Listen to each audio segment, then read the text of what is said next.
This is Rudy. This is Flick. We are up to episode 61 on your Left of the Dial podcast. We're celebrating a very important birthday, a monumental birthday this week. Neil Young turned 75 here in November of 2020, and we are going to celebrate. Yeah, and we're a bit late. The birthday was November 12th, but it's Neil, and we have to celebrate.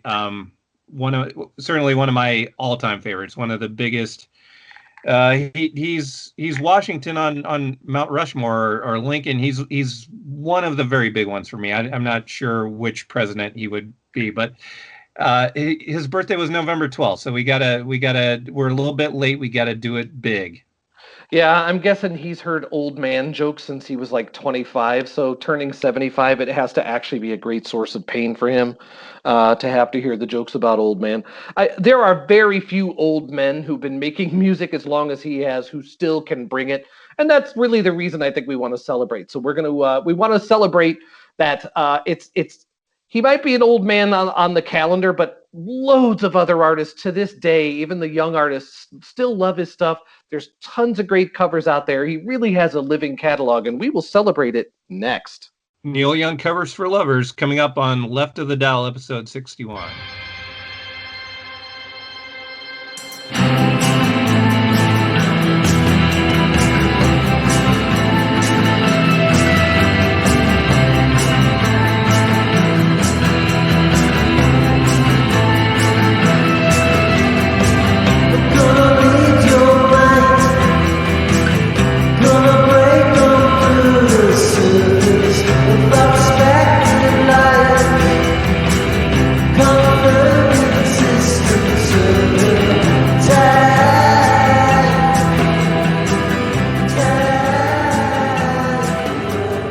Okay, and that is the Time Worm from Richard Shirk, who was with us a week ago, and that song is from his new album, With Clairvoyance, and you're listening to episode 61 of the Left of the Dial podcast. It's another birthday celebration this week. We're going back to November 12th, but celebrating it better late than ever. The 75th birthday of one of my top tier all-time favorites. I don't know that I would be where I am without him, Neil Young. Yeah, we're both pretty. You're a bigger Neil Young fan than I am, and one of the reasons I've become a big Neil Young fan, probably the number one reason, is your steady advocacy of Neil. And I didn't start out a Neil Young fan. I must say, I have become one. So while I do not want to represent that I am necessarily the fan you are, I believe today during the celebration I will hold my own. We are drafting Neil Young covers today, and while I enjoy your list, I've seen a good chunk of it. I'm not ashamed of mine. I may not be the super fan, but I'm coming correct today. Yeah, quick correction though. Not drafting. We're not drafting. We're putting together playlists. Yeah, got it. So yeah, we're hitting it up. Let's see. We're episode 61. Neil Young is 75. And we've decided to do another cover show because who doesn't love a good cover? Mr. Flick, since I know you are you're chomping at the bit because Neil's your boy, I'm gonna let you go first this week. All right. Well, okay. So I'm going to my list is not chronological, although it's going to give you a sense of chronology as I started, because I do have a couple of Buffalo Springfield tracks or covers of Buffalo Springfield tracks to start off my list. And the first one, also going with a Canadian band, the band Crash Davis or Crash Vegas. Crash Davis was a character in the movie Bull Durham. Crash Vegas was a band from Toronto fronted by Michelle McAdory. They did most of their work in the 90s. And on their first album, an album which is called Red Earth, they had mostly originals, but also included a Neil cover on that. And it's going back to the early Buffalo Springfield, and the song is Down to the Wire. It's one of those things where when I first heard it, I heard it back when it was pretty new and didn't know anything about the band, but but hearing their cover of Down to the Wire was enough to make me interested in them, and it's definitely a good cover. Yeah, I'm going to be a big fan of your playlist because you have depth here. That's not one I ever would have bumped into on my own, I think. But I definitely feel you. Has Crash Vegas ever done "We're a Canadian Band" in the style of "We're an American Band" by Grand Funk? Has No, anybody? they never did that. No. Ah, damn. Somebody somewhere has to have. I'll find it. All right, I'm gonna kick off. I'm being a little cringy, but you just got to live with it. I'm gonna bookend my list today with two versions of My Hey Hey and Hey Hey My. I'm gonna start off though. All this just called "Into the Black" by the Chromatics from the "Kill for Love" album. I wouldn't describe myself as the world's biggest Chromatics fan. You know, but I'm a big Dwayne Eddy fan. Anybody who can bring that just some gigantic twangy sound to like the Chromatics do here, I'm a big fan. No one's ever done the Into the Black riff better than Neil Young, and I don't think anybody ever will. But I'm gonna give the Chromatics an A for effort here, bringing the big twang to that riff. It works way better than you might think. It's a little bit of an emo version of the song. I don't think that's that far from Neil Young. Neil Young has he can get into his own feelings and he's proud of it and he should be. So I'm gonna go first. Chromatics, Into the Black. I think it's tight. Okay. All right, my next one, if I can get this pop-up ad out of my way here. Okay, so I'm going from a Canadian band to a band that has a Canadian-sounding name, but is actually from Athens, Georgia. That's the Band of Montreal, and their version of Expecting to Fly. Expecting to Fly is it would seem almost unattainable, and maybe it kind of is, but of Montreal definitely has a solid effort here. Like Expecting to Fly really sounds about as perfect, I think, as you can, and their take on it, I think, is very, very much worthy. And we've talked about Of Montreal a bit on the show.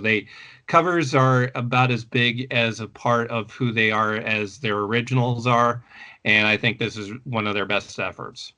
Yeah, it was on my list too. I'm a big Of Montreal fan. I love their covers. For a while in the early days of file sharing, there were certain places you could go and you just realize like all the shows they were doing, he was doing different covers, and the number of live covers they did, they were always great. But yeah, Expecting to Fly is an ambitious choice. They pull it off.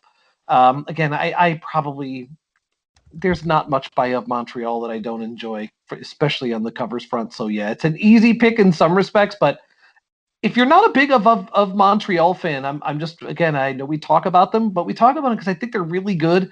And Kevin Barnes, I think that's his name, is the guy behind the band. He's a first ballot Hall of Fame cover master. He writes great songs. He loves music. He makes great music. So hooray on you there, Mr. Flick. Good call. All right. I'm guessing this next one I'm picking is a polarizing one for Neil fans. I'm taking Saint Etienne's cover of "Only Love Can Break Your Heart," which they recorded very early in their career. I don't even think Sarah Cracknell is the singer of this original version. Look, it's like a early '90s British dance interpretation of a Neil Young song. And again, one of the reasons I'm not a huge '90s fan is there was always that sort of "see what we did there" wackiness, like, "Hey, we're a dance band and we're doing a Neil Young cover," and there was so much of that stuff that I was kind of a turnoff. But this is quality, and I think Saint Etienne are great, generally speaking. But as far as covers go, this is as creative a rethink of a Neil Young song as possible. I frankly, for a while, liked this one more than the Neil one, and again, I realize that's a cringy thing to say. That is, yeah. Yeah, I don't have so much of a problem with the cover, but saying that it's better, no, I can't go along with that at all. yeah, I don't go along with it anymore either. But for a while there, when I first was here again, when this song came out, the Saint Etienne version in the early '90s, I was definitely not a Neil fan. The song did a lot to make me really give him a rethink. And then, when you spend time with the original, they couldn't be more dissimilar. But I don't know. I think this is pretty respectable stuff. Flick, has this one ever found its way onto a playlist of yours, the Saint Etienne's "Only Love Can Break Your Heart," or is it just a novelty record for you? I think it's fine. Back when it was fairly new, I had the CD single with I think about 5 different mixes of it. Mm-hmm.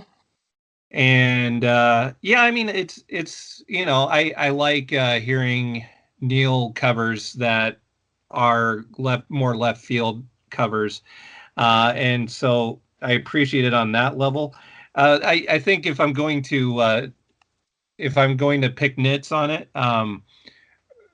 getting stuck on the I was always thinking of games that I was playing line the way that they do. It gets kind of annoying because after a bit of that, that is all I was thinking of too, because I kept on kept on hearing it so repetitively. Well done. Yes, can't argue with that. And I'm not sure why they picked out that line to bear down on so much, but yeah, it's interesting. Excellent. Okay, my number 3. I don't have many of the big hits for Neil. I really mine are more deep cuts, and so yeah, I guess maybe to even things out, I do have his biggest, or at least one of his biggest hits ever covered on here, and that is Bettye LaVette's version of "Heart of Gold," which, to her credit, she covered. Not that it wasn't a big hit already at this point, but she covered it in 1972, which was, I believe, the same year that Harvest came out. Yeah. So Heart of Gold, the single by Neil Young, was released in January of 72, and she was covering it later in the year. So didn't really take much, like it wasn't a time honored standard for her to take it on and cover it. And she does a great job with it. Yeah, we talk about Bettye LaVette on the show, and I'm fine with it. We could talk about her all the time. She's she's sort of had a niche in recent years of doing covers from that era. But to your point, she was doing it at the time too. This isn't like the Great American Songbook for Bettye LaVette. She was covering it in its time, and she's a master. There's no doubt about that. I'm going to talk about one I've talked about already in another show, but we're 60 shows in. Who knows when? There was an EP that came out in 2019 called "Still Young" by Jeff Rosenstock and Laura Stevenson, who I don't know a ton about. They are on Polyvinyl Records, or at least this EP is, which is how I found it. That is a label that I think of Montreal has been on for most of their career too. It's 4 Neil Young covers, and they're all interesting. I don't know. I don't know much about them, but I gravitate to the cover of Ambulance Blues just because that is definitely in my all-time, probably my favorite Neil Young song. Probably is. But it changes a little bit here and there. It was Staying Power for a long time. I've never heard a good cover of Staying Power, Flick. If you can find me one, I'm in the market right now for a good Staying Power cover. But I haven't heard a ton of them. You don't know one? I don't even know of a bad one. I can't think of a cover of Staying Power. Yeah, I really wish there was. That's one of my all-time favorites too. But Ambulance Blues is a great song. On the Beach is a great album. And this EP is a lot of fun. This arrangement, they do kind of like white person trap, which that's not for everybody, but give it a try. You can't beat the material. Ambulance Blues from Still Young by Jeff and Laura. Yeah, that also features a little appearance by Craig Finn of the Hold Steady as well. Nice. Yeah, he's the "You're All Just Pissing in the Wind." He comes in and delivers that line. And yeah, I do like this version, and Ambulance Blues is definitely one of my favorite all-time Neil songs. And On the Beaches, I don't know, like I never know. It depends on what mood I'm in, what my favorite Neil Young record is. But sometimes it's definitely On the Beach. On the Beach is one of my biggest go-tos. I would say my most common go-tos are between On the Beach and After the Gold Rush. So yeah, then it really varies from there after for the next tier. But I think I could probably say those two, and then maybe Rust Never Sleeps. Yeah, I think we're in agreement on that. But we'll definitely get deeper into the catalog. Have you listened to this EP, the Still Young EP? Did you ever listen to anything else from it? Did any of it bond with any of it? Did you have a chance to? I I think I did, but I don't recall anything else other than this cover. I don't. I'm Um, seeking your affirmation, Flick. You're the king of the Neil Young covers, and I'm hoping I find a good one here. Give the EP a listen and see what you think. yeah, yeah, I probably have, but this is the only one I really remember. Okay, so my next one, uh, the album Trans, I think is one of the great. It's certainly polarizing and mostly underappreciated, and definitely misunderstood albums that Neil ever came out with. It's also, I think, what basically started the big rift with Geffen Records when he joined Geffen Records. Uh, it was it was a period that he was going through in his life where he had a son who now I'm forgetting what his condition is. It's like muscular But dystrophy. Yard, yeah, I It's yeah. MS, or something like that, right? Right, but at any rate, in order to communicate, he had to use like a computer, like a synthesizer type machine, to kind of express himself, and so then that inspired a lot of the songs on Trans, and also, the band Kraftwerk was a heavy influence on the sound of it. And so it definitely wasn't, speaking of After the Gold Rush or Harvest, albums like that, it definitely wasn't what, most Neil Young fans or people that were interested in Neil Young at all, wasn't really what they were looking for. So it wasn't an album certainly that was commercially successful.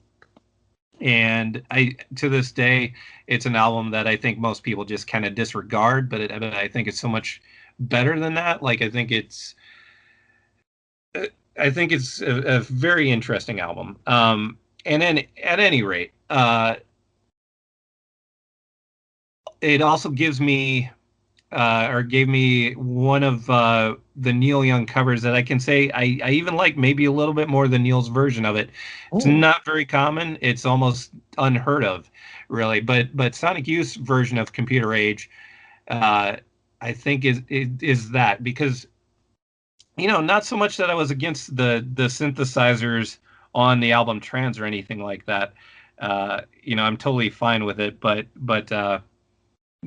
the way that Sonic Youth's version of it is more guitar based, um, really works and really gives it more teeth. Like it wasn't really what Neil was going for with his version of it, but the Sonic Youth version has a definite edge and definite teeth to it that I like a lot.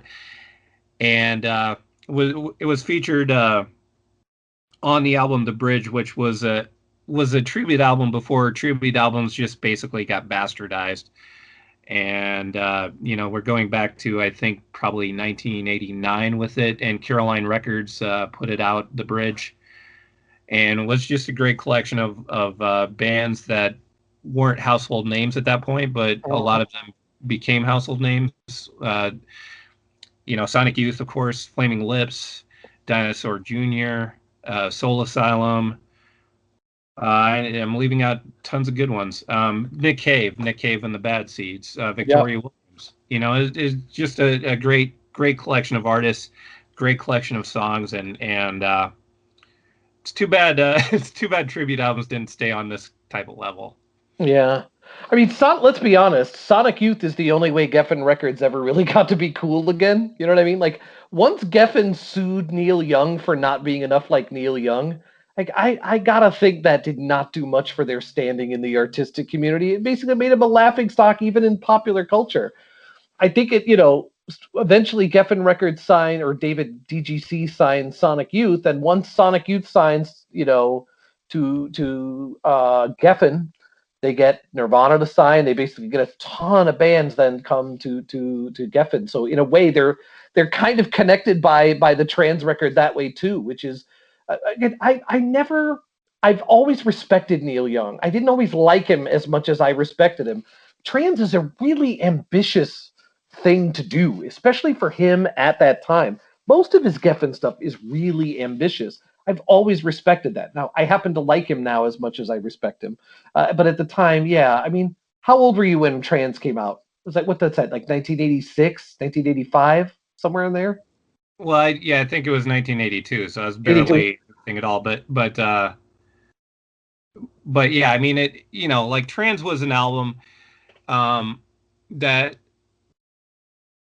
like when I was still a teenager, but I had just moved to Minneapolis. So I was about well, I think I was 19, and there were all of the Geffen stuff was out of print, so I didn't know any of the stuff from Geffen Records. But in Minneapolis, to this day, there's a long time record store known as Cheapo Records that it's actually not the same location, but it happens to be the Cheapo record chain where Grant Hart and Bob Mould met and formed Husker Du. So it's it's basically a Minnesota institution the way I look at it. But basically albums would be in, like, most of them would be in the $2 to $3 or $2 to $4 range, and they would have all of the Geffen Neil Young titles, and then plus Hawks and Doves, and actually On the Beach, and all of the out of print stuff, all of the titles that hadn't been in print for a while were there on vinyl, and like my first trip to Cheapo Records, I bought all of them. Any Neil album that I didn't already have, I bought. And so that was basically, like it was a crash course, in all of the stuff that I had been missing out because it wasn't available on CD. I got, in that trip to Cheapo Records, that first trip to Cheapo. First trip to Cheapo probably should also be your biography's title. Yeah, it's a good song title. Yeah, first trip to Cheapo, the flick story. I have not. I lament that like when I was in prime record buying age, but 15, 16, his records weren't the best. You know what I mean? Like I think that's another reason I didn't like get bond with him is a lot of the 70s stuff, which is great at the time. I just saw that as just more boomer self-mythologizing. Just got no stomach for any of that shit. So couldn't stand that. And then the 80s stuff, when I was buying records, those 80s records are not necessarily the best place to start with Neil. But yeah, looking back on them. Plus, I almost did include Devo's cover of Ohio. That's pretty good. Got to admit. The fact that Neil liked Devo means, I misjudged him. He couldn't have been all bad. But yeah, well, yeah, for me, it like goes, it really goes back to probably when I was 3 or something. Heart of Gold was still on the radio a lot, and that was a song that just was one of those things where, like, when I was from the time I was old enough to care about music, which for me was pretty much out of the womb, I loved Heart of Gold. Yeah, I don't know. I think every American teenager should be given all of his 70s output, and just don't force them to listen to it. But they may not bond with it necessarily in their teen years, but when you get to those like your mid 20s, there's that first time when you listen to like Harvest in your mid 20s, you're like, holy crap, this is great. Wow, how did I miss all of this? I do think it should be standard issue in American music. Next, I'm fugazi for shoegazy. What can I say? I had to include Loop's version of Cinnamon Girl. Loop was not a super huge band. I think they were on Beggar's Banquet. I was a big shoegaze fan, and I don't know why Loop has not been why people don't get into them so much. They were great. They weren't as great as Ride, but nobody was as great as Ride during that period. They're not as great as My Bloody Valentine, but nobody was. Their album, The World in Your Eyes, is fantastic. And they did a reissue series like 10 years ago. Their albums were not always easy to find, even when they were current. But they did a bunch of great reissues. The reissue is there's a 3-disc reissue of World in Your Eyes. It has the cover of Cinnamon Girl on it. I think it makes a case that shoegaze owes quite a bit to Neil Young. I don't think that's a particularly hot take. He's sort of talked about as the godfather of grunge, which I guess is fair enough. That's not the only stuff he was doing, and I do think a lot of the literally to use the guitar to just create a wall of sound. He is as much an innovator on that as anybody else. So I think it totally makes sense that there'd be a shoegaze cover of Cinnamon Girl. There's also a great cover of Pink Moon on it, which different topic, but try the Loop album World in Your Eyes if you have any enjoyment of shoegaze. But even if you don't, dig up Cinnamon Girl. It's a faithful read and it's great source material. It's kind of hard to screw it up, but I don't think they do, and I think they take the strap to it. It's good. Well, you're dropping the thread though. That was also on the bridge. Yeah, that's right. Well, you're right. I forgot about that. Yeah, but you'd say even then it was pretty good. Like that's a good tribute album, and I'm not sure it's as great as everything else on there, but it belongs.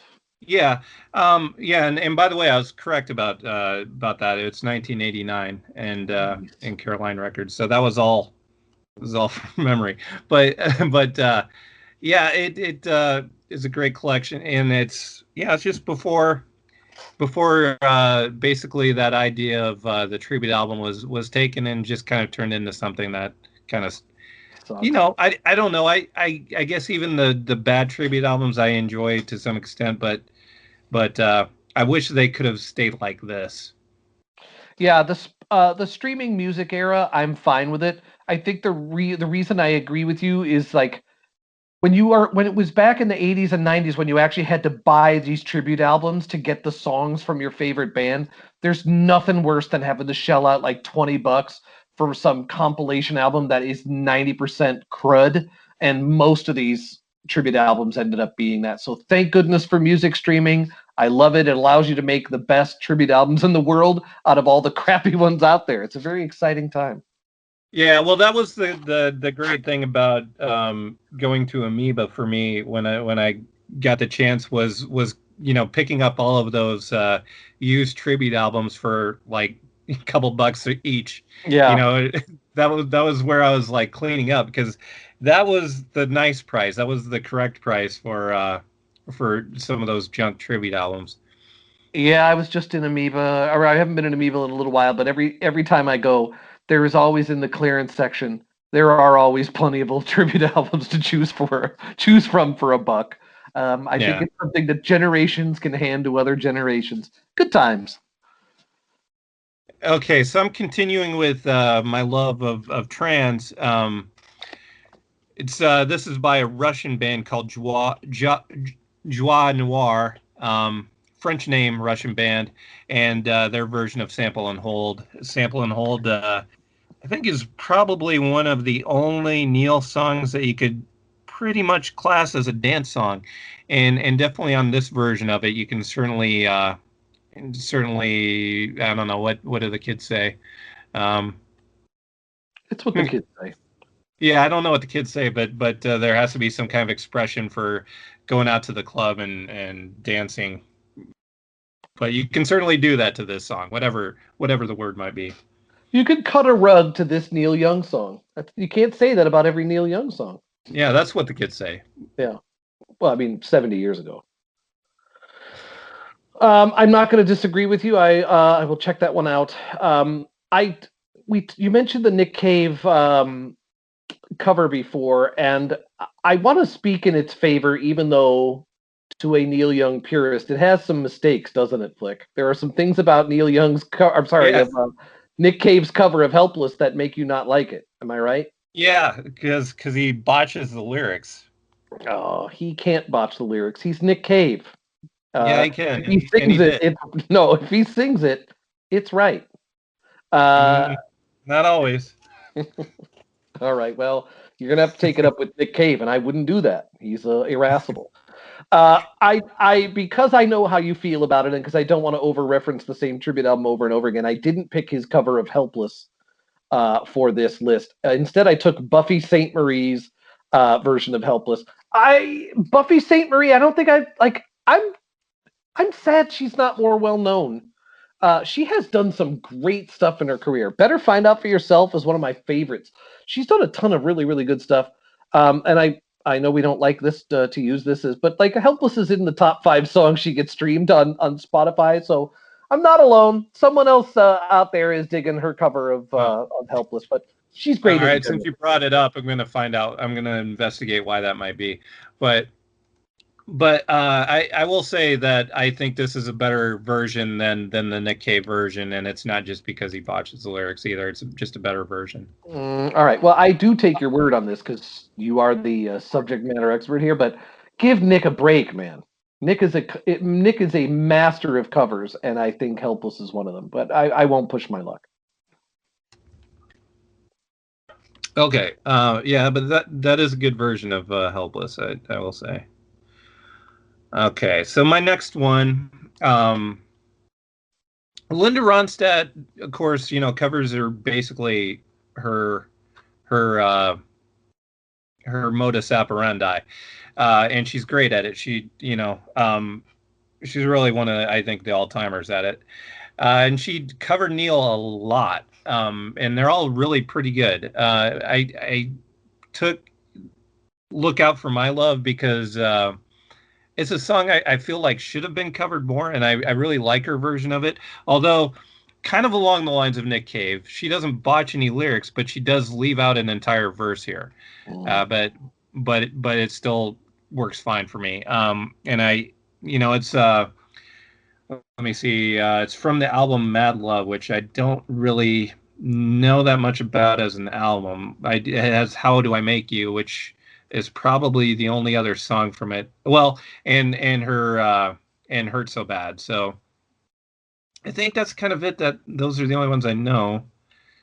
And it looks like I might have to dig into this more because she covers Elvis Costello on this as well. So this might be a great album, actually. I'm gonna have to check this out later. She had some. She did a lot of covers, but nothing better than Blue Bayou. But she's first ballot Hall of Fame covers, I think, easy. Yeah. Mm-hmm. Yeah, she is kind of, interestingly, there's on the synthesizers on this album is a guy named Michael Boddicker, and kind of an in reference here. Baltimore Oriole fans will appreciate this, but also because he was a pitcher from Iowa, Mike Boddicker, Cy Young winner, Mike Boddicker. Just thought I'd point that out. Weird coincidence, I just noticed. But yeah, Linda Ronstadt on the baseball, staying with baseball. She's kind of the Babe Ruth of covers, or at least like the Mickey Mantle of covers, I would say. Do you know that Dennis Lamp, in addition to being a middle reliever for the Chicago Cubs, also played keyboards in the touring version of Emerson, Lake and Palmer? I made that up. It didn't happen.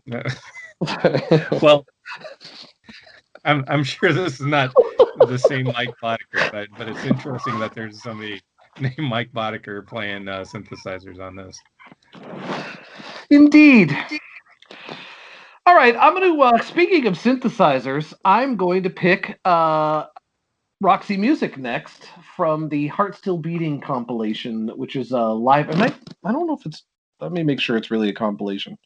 It's not. It's the entire set from the 1982 Roxy Music Tour, which I know they've toured since in like the 90s and then maybe another time in the aughts. But this was the last real Roxy Music tour. It was for the Avalon album. The album also has this album, Heart Still Beating, also has Jealous Guy on it, which is really good. They have a great studio cover of it too. But their cover of Life. Go. Yeah. Brian Ferry is definitely a cover Hall of Famer too. Yeah, and I'm not saying this is a hot take. I just genuinely mean it. I do think Avalon is the greatest Roxy Music album, and I prefer the late stuff to the early stuff. The early stuff is great too, and I would love to hear a Brian Eno era cover of something from Neil Young. I'm sure they absolutely could have laid that out. But this is sort of the swan song of the original Roxy Music as we know it. And the album is great, and Avalon is great, and this era is great. And I really do think their cover of Like a Hurricane, while it does sort of go into the Bryan Ferry blender, it's just got them sort of gauzy. The way that all the late Roxy Music stuff has just that just has a swoon to it.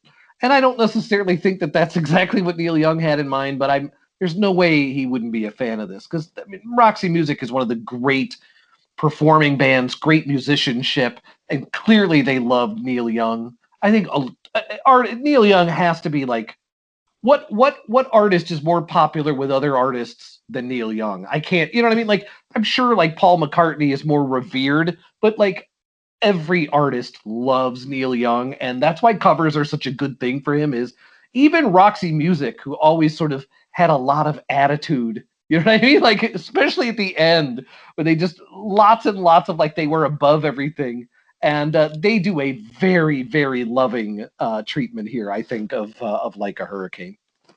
Well, it seems to me what you're driving at is, Neil might have a home on classic rock radio, but I don't. It doesn't mean that he's basically the same thing as the Eagles, though, and so, I don't know, if basically that is kind of what you're driving at with that, but at any rate, like the interesting thing I think about this version of Like a Hurricane is they do manage to be very faithful to it, but still interesting at the same time.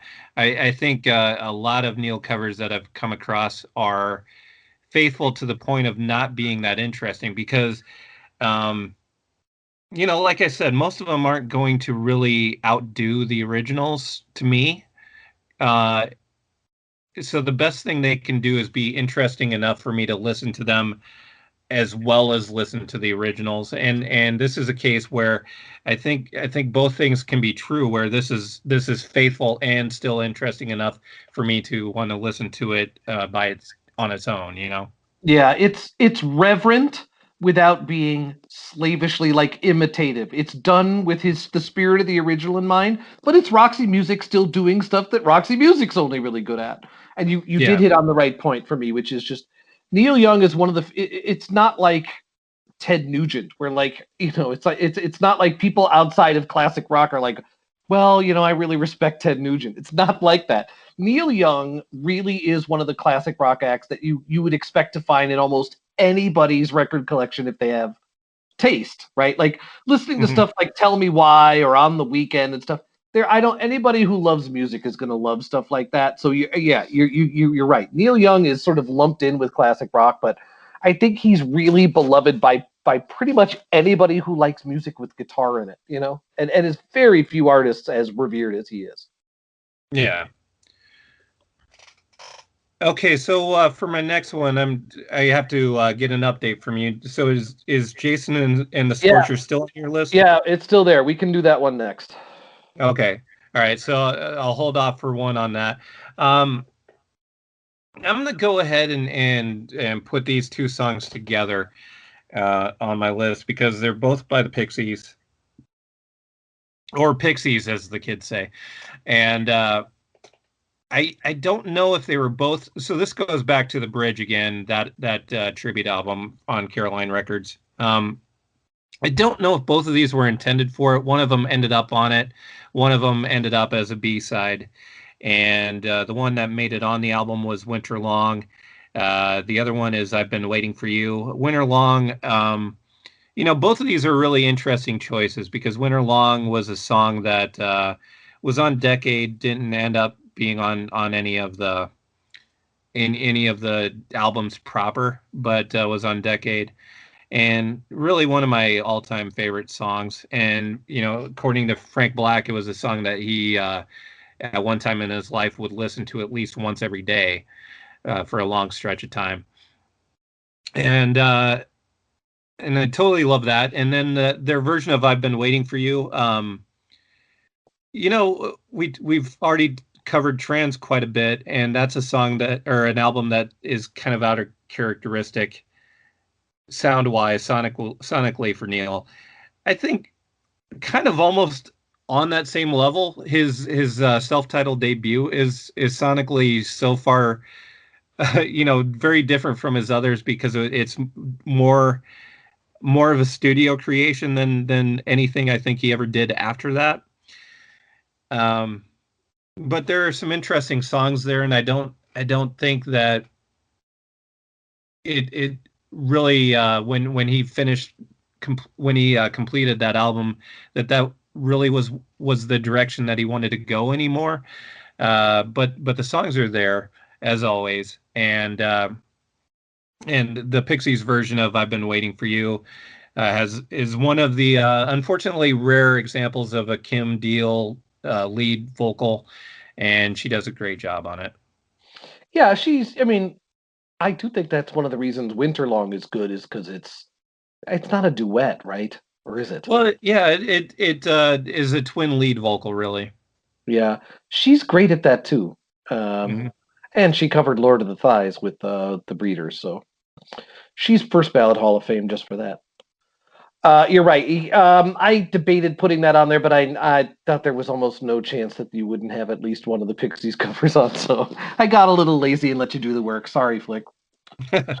I will. I'm giving you an excuse that we can talk about Zuma, because I'm going to pick Barstool Blues next by Oh, wait. Maria. Oh, I, sorry. I Go thought ahead. I thought you were gonna do Jason and the Scorchers Oh, next. well, I thought you wanted me to do Jason after yours, because let's be honest. I picked Jason and the Scorchers. Are you ready for the country? It is great, but it's as a Neil cover. It is heavily influenced by another version of the song, right? Like I'm not going Yeah, to well, pretend. yeah, I was gonna give you the chance to go first. Okay, so we'll just we'll kill both of these Let's do that. together. Yeah. Yeah, Well, because the Jason and the Scorchers version is more a cover of the Waylon Jennings cover of Neil Young, and so the Waylon Jennings version is on mine. The Jason and the Scorchers version is on yours.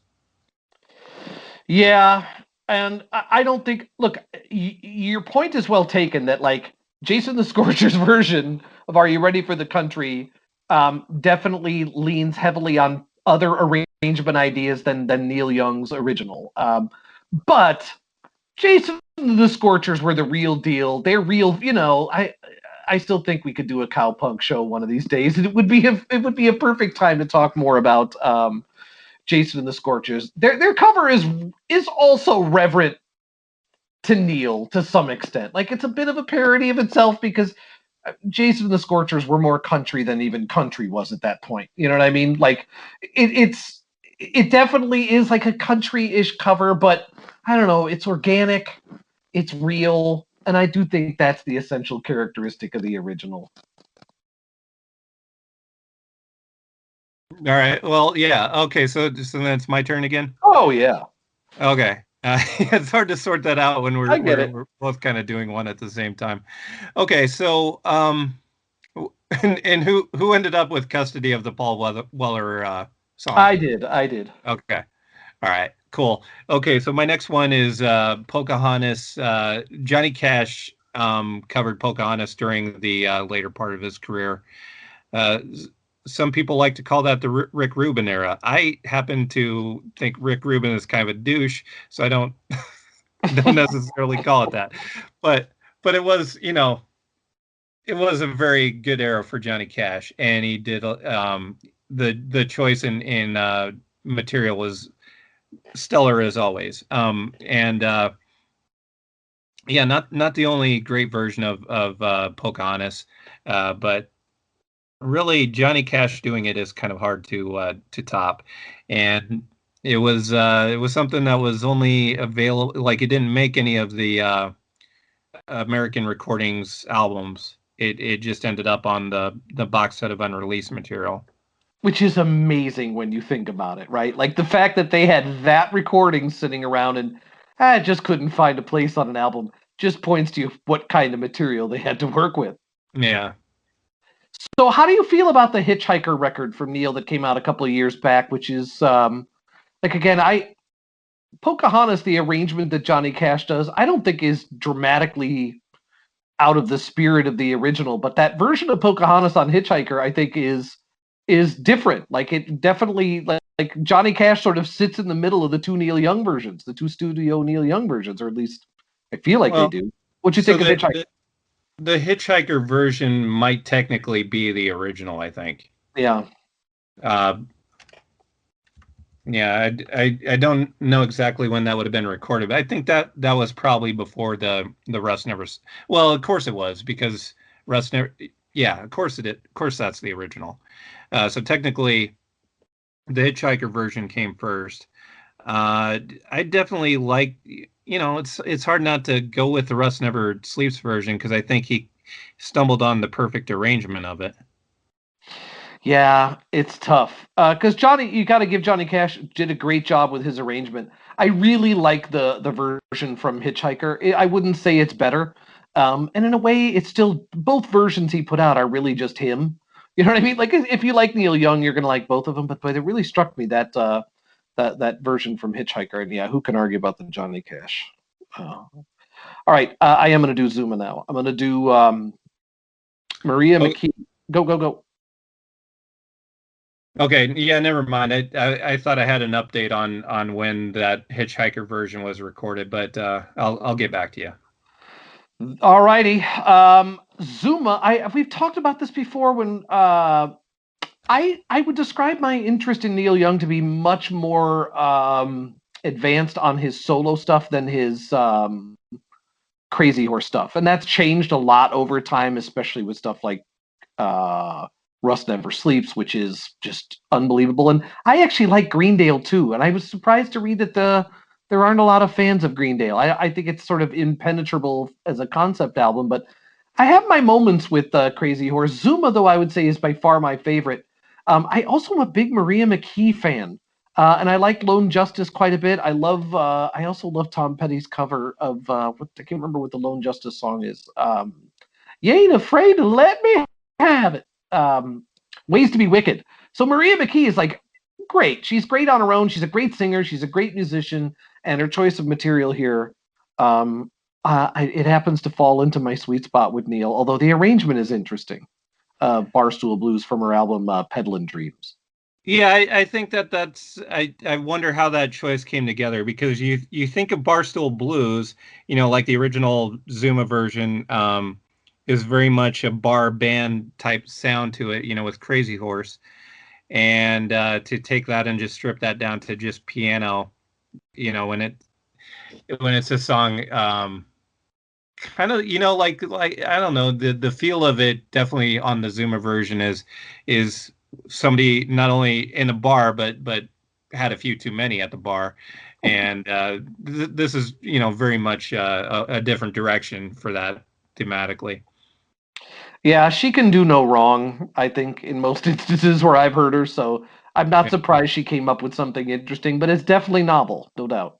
Well, and an album that I strongly recommend to you and anybody else who might be inclined is I think her second solo album, which was "You Gotta Sin to Get Saved." Great album, great stuff on that. Great version of "I Can't Make It Alone," and Gary Louris of the Jayhawks plays guitar on it, and he's one of my favorites. Just a great album, and an album that was critically, I think, well received at the time, but very forgotten now, and it shouldn't be. It's Criminal. Yeah. I second that. Yeah, I do have an update. So the Pocahontas version that's on Hitchhiker was recorded in 1976. So 3 years before it ended up on Rust Never Sleeps. To have that song to sit on for 3 years is also an indication of the quality of material he was sitting on. Well, yeah, not only that, he sat on Powderfinger for years. I'm trying to think of there are others, I think, Ride from My that. Llama. Gonna ride my llama. That's on Right. Kid Yeah, Singer. that was 76 too. Yeah, and Powderfinger was originally going to be on Zuma, and so he sat on that for 4 years. Well, there are very few people who you can say that they could do no wrong in the 70s. Neil Young is one of them. Yeah, yeah. Well, yeah. I mean, I've said it many times. Neil in the '70s is close to the same level, I think, as the Beatles in the '60s. Nobody had a better '70s than Neil, and I feel like as far as having full decades, the Beatles in the '60s, the Beatles had the best '60s. Neil had the best '70s. I'll just put it that way. I guess I won't go through everybody in the '60s and see where this fits, but certainly nobody tops Neil in the '70s for me. Yeah, I might take Dylan in the 60s, but your point is well taken. All right, you're up. Okay. Right. So my next one is Wrecking Ball, Emmylou Harris's version of Wrecking Ball. Wrecking Ball was a song that was on Freedom, and Emmylou Harris's version of it, which by the way ended up being the title track of the album that was on. That came out in the '90s. Her version of it, I think, really was something that made me look back on the original and made me feel like I should have given that a little bit more love. Uh, so I definitely credit her with kind of opening my eyes to this song because I don't know, it's one of those where even though Freedom, I definitely was his best album, great album at the end of the '80s, and really the start of his big comeback. I feel like it took this version of Wrecking Ball to really open my eyes to at least that song on it, and maybe just how good Freedom was as a record, as an album overall. Yeah, Emmylou Harris comes pretty close to owning Wrecking Ball with this version. Like it's. I can't say she owns it, but boy, I do go to her version more than his, and his is great too. But yeah, Well, I'm like you. I got to his through hers. yeah, and she's definitely another cover Hall of Famer for Yeah, sure. and a duet Hall of Famer. Oh Uh, yeah, she's a Hall of Famer. yeah, she's a Hall of Famer. All right, I'm gonna go with a kind of a different variation on that theme, which is you have a female cover of Neil Young, which I think um, is exactly what you wanted in the case of Wrecking Ball. When I first saw that Metric, who I think are all Canadian, when I saw that they did a cover of Sugar Mountain, I was like, yes, I'm going to get to hear Emily Haines sing Sugar Mountain. Only she doesn't do the vocals on this version, and I must say it's still pretty great anyway. They have an album, or maybe it's an EP. It's an EP called Fantasies, and I believe it's all covers. And the cover of Black History Month on there is really good. But I would say Sugar Mountain is probably the best thing on it. Pretty close. Metric's one of those bands who I think is, I don't know if they're underrated, but I got to them a little late. They're great. Emily Haines is great. So the fact that it's a dude singing, I don't know, I'm guessing this is like one of those things where you're in a band, you're in a successful band, you get to make a cover EP, everybody gets to throw something in the hat, and whoever made the decision throw in Sugar Mountain. It's pretty damn good. So Metric Sugar Mountain, give it a listen from the Fantasies EP. Unfortunately, Sugar Mountain, I have a really bad concert going experience tied to that. Oh. In the later '90s, I saw Neil at the Target Center in Minneapolis, and didn't have good seats. So when he came out to do Sugar Mountain and this was a show with Crazy Horse. So, most of the show is pretty loud, but he came out to do Sugar Mountain by himself, which is how you would do it. And so, being far away, it's kind of harder to hear those acoustic numbers. And there was a guy who was probably 3 rows behind me, but super loud, super drunk, and trying to out-sing Neil very drunkenly, and I couldn't hear anything over this guy. Grain Belt in any quantity has never made anybody a better singer. Let's just be honest. Well, I don't think that that's any reason to diss Grain Belt, but I don't think Grain Belt was actually available at the Target Center. Look, So I'm not dissing Grain Belt. If I ever needed to remove barnacles from a boat, that's exactly where I'd go. So hey, the dissing of Grain Belt has to stop right now because I will go to the mat for Grain Belt. Too easy. All right, that's it. Sugar Mountain. I hear you. You're up. You can say whatever you want about Hams, but not about Grain Belt. Wow, that's Hams is from the land of sky blue waters, and you got no love for that? It's because of the sign, isn't it? It's you love that sign.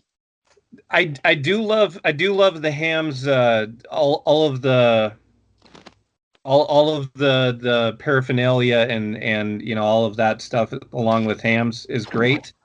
The beer itself I do not like. All right, but I will fight for somebody's right to drink Hams, I guess, as well. Look, we're going ice fishing this winter, and I'm only bringing Hams. You'll see. Well, you'll thank me later. I will only bring Grain Belt. All right. All right, so my next one is from a Lancaster, Pennsylvania musician, Dennison Whitmer. He has a pretty extensive catalog, and in 2003 he came out with an EP of covers called Recovered, and he did a cover of Love in Mind, which is on my list. Love in Mind was a Time Fades Away song. Time Fades Away is a also kind of, you know, like maybe it's because there is so much good stuff from the 70s, but Time Fades Away is an album that not many people know, and probably unfortunately it was the follow-up to Harvest, and was an album that was all live recordings of new songs and not necessarily, you know, very refined versions of those songs. And so it didn't really have any commercial appeal whatsoever. And also was one of those albums that I bought at Cheapo because it had been out of print. So my first trip to Cheapo was when I bought the Time Fades Away album. But I love that album. I think it's you know, you're not going to compare it to the best stuff from the 70s, but it's to me a really good album. Do they let you drink Grain Belt in Cheapo? I don't know. I've never tried.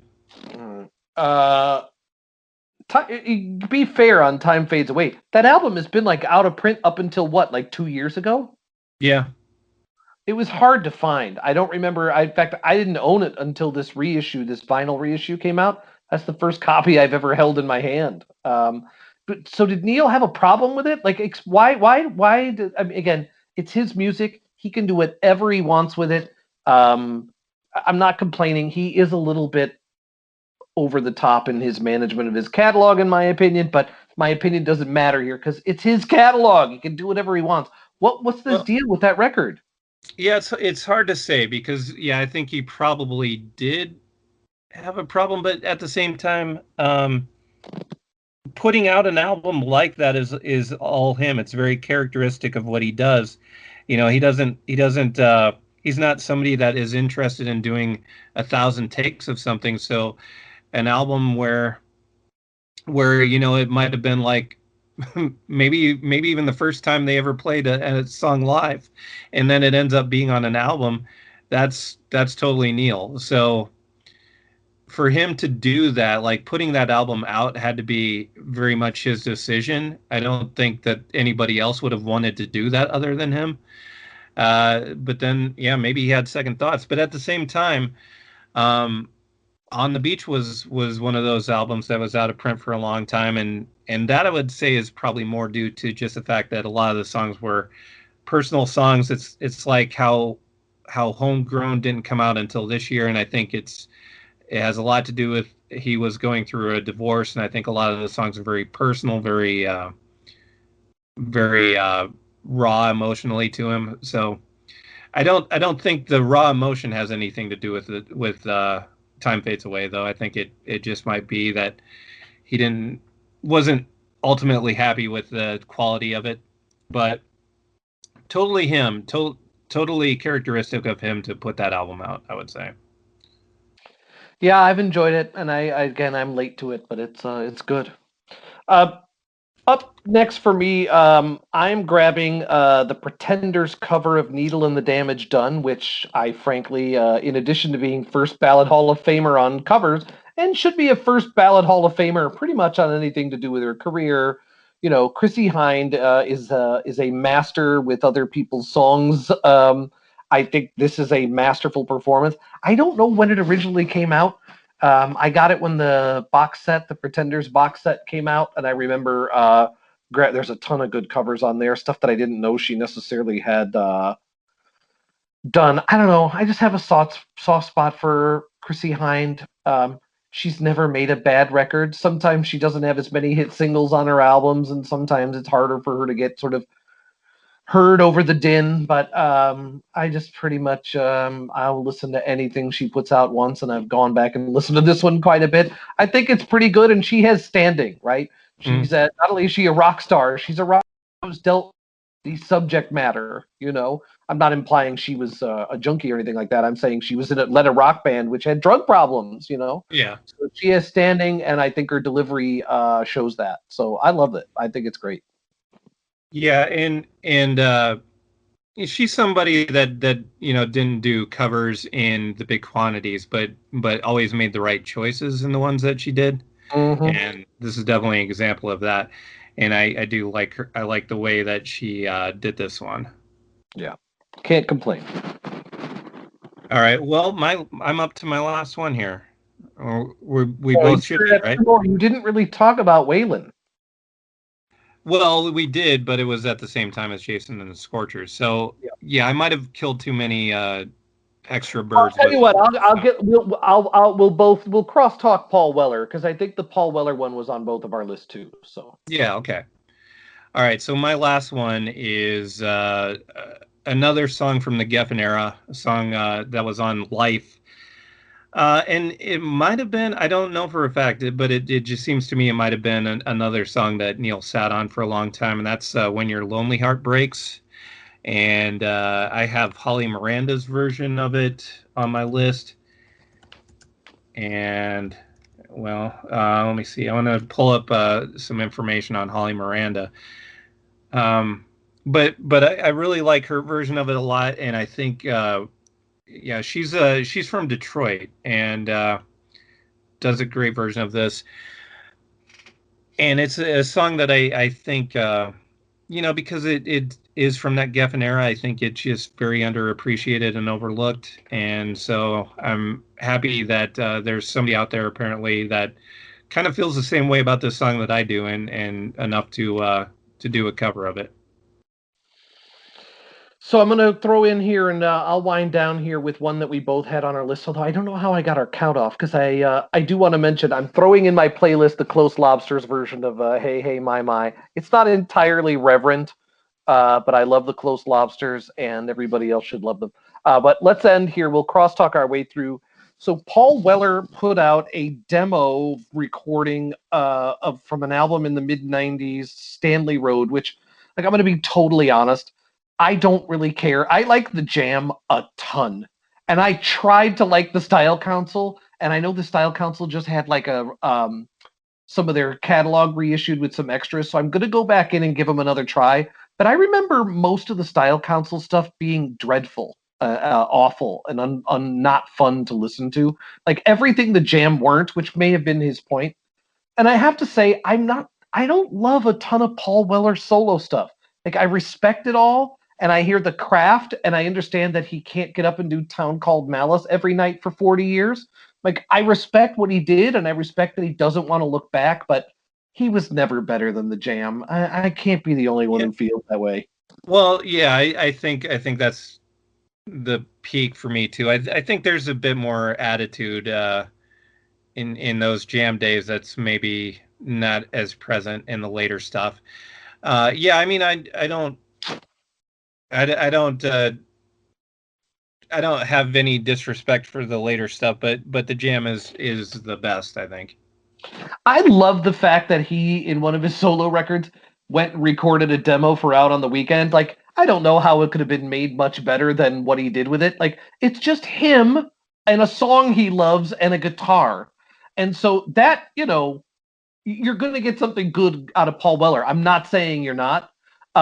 It's just that's what I love about it, really, is that this really does strip down to, and again, I love the fact that Paul Weller is a studio freak in the sense that like he can faithfully replicate that sound of all the records he's loved, and grew up on. He wears his heart on his sleeve, and that's great. And I think it works particularly well here. He's a songwriter, and he's a great performer. And in his hands, I just think he takes Out on the Weekend, which I've always thought of as just being like as California as you can get. Like me driving around the backwoods of California listening to stuff like Out on the Weekend is really what made me love Neil Young.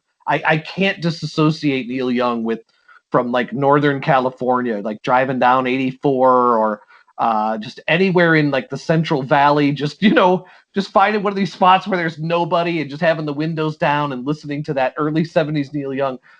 That is one of the most awesome experiences I've had in my life. It's something very California, very American. And then you hear this Paul Weller version and he's got his own thing for it, and it totally works. So I'm a fan. Even though I don't like a lot of his solo stuff, like this is just prime for him, and I think it's overlooked. I wish he'd put it out on the record. I'm not sure why he didn't. I mean, it's his record; he can do what he wants, but definitely dig it up. Out on the Weekend is also an overlooked song because I think it's a great opener to Harvest. I think I like it as much as anything that's on Harvest, and I think it's a great way to start the album. Yeah, look, I don't know. California is kind of paradise lost, and it's definitely, with all the fires and all that, it's being loved to death. I wish I lived there, but I don't.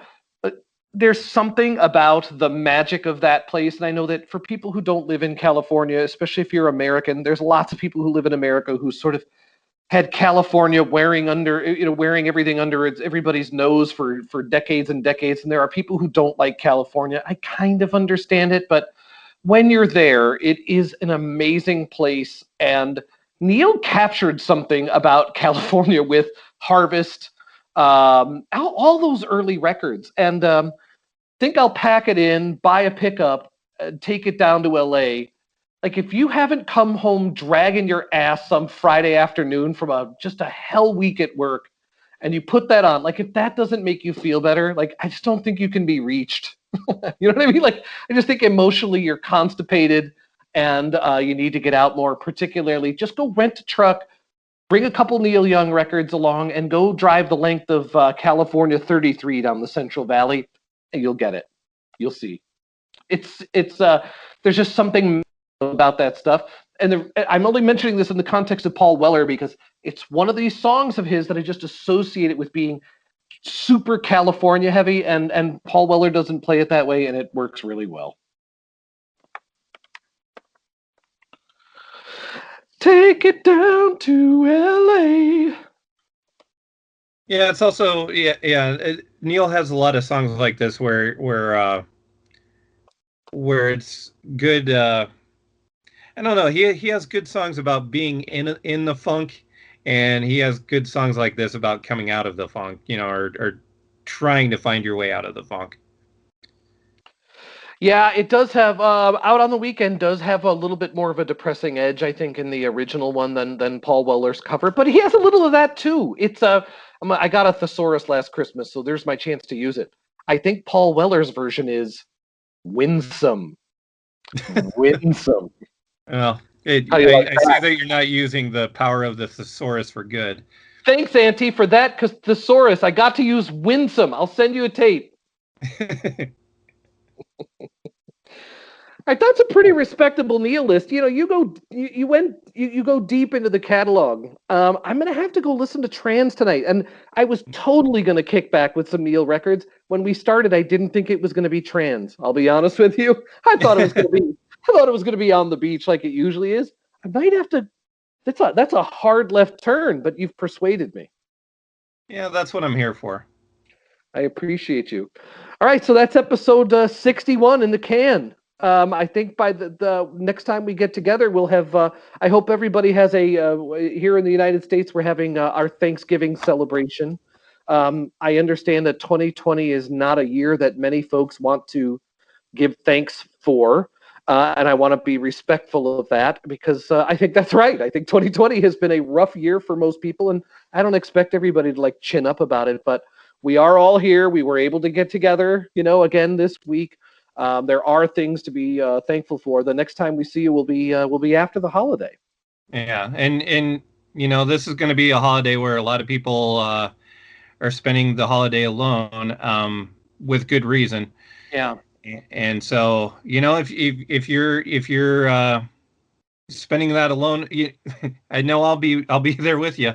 And if you're joining us now, maybe you're listening to us now on Thanksgiving, and so happy Thanksgiving to you. And we're glad to keep you company, and hopefully soon there will be a day where we can get together with family members and friends and actually hug people. Oh my God, crazy talk. That's crazy talk. Well, no, I think both Flick and I are thankful that you all made it. I mean, if you're listening this far into this episode, I guarantee you we're thankful for you and we're thankful for your attention. Glad hopefully having a full episode up during the week of the holiday. That's one of the things when you're a podcast fan, the holidays are dreadful because you just get sort of like the pastiche episodes and you get retreads and you don't get a lot of great first run episodes. So happy we could share one this week for you, and I'm not sure what we'll be back with next week, but it'll be music lover stuff, which is why you're here and this is why we're here. We'll see you next week. See you next week.